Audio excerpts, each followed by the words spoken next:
Мемлекеттік жекеменшік әріптестіктің аясында биыл Атырау қаласында 5 әлеуметтік нысанның құрылысы қолға алынады. Қазір балабақша, емхана және спорт кешенінің жобалық сметалық құжаттары жасалып, алғашқы құрылыс жұмыстары басталды. Тілші материалы. Берік Тәжібаев мемлекеттік жекеменшік әріптестік жобасына облыс бойынша ең бірінші болып атсалысқан жеке кәсіпкерлердің бірі. Ол қала маңындағы ықшамаудан тұрғындары үшін әмбебап спорт кешені құрылысын бастады. Бұл спорт кешенін болашақта мемлекетке тапсыруға болады. Өйткені бұндай спорт кешендер қазіргі таңда халыққа өте қажет деп санаймын, өте қажет нысан деп санаймын. Сол менің өтеліп жатқан шығынымның барлығы мемлекет тарапынан толық өндіріледі деп айтылып жатыр осы заң бойынша.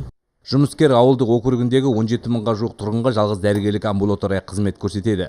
Жаңа заңға сәйкес жеке кәсіпкерге 1 гектар жер телімі беріліп, заман талабына сай медициналық мекеме салынады. Осыған байланысты күні бүгінге мынау мемлекеттік жекеменшік әріптестік арқылы Өркен ықшамауданында 250 орындық емхана құрылысы басталады деп жоспарлануда.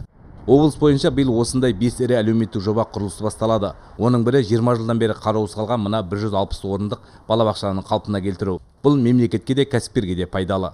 Бұл жобалардың бір ерекшелігі мемлекет өзінің әлеуметтік инфрақұрылымын жақсарта отырып, жеке кәсіпкерге табыс табуға мүмкіндік береді.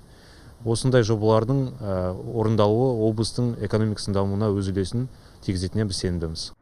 Сондықтан өз елі мен өңірінің дамуына инвестиция салғысы келген кәсіпкерге мемлекет тарапынан қолдау бар. Арыстанбек Кенже, Амантай Матенов, Хабар, Атыраудан.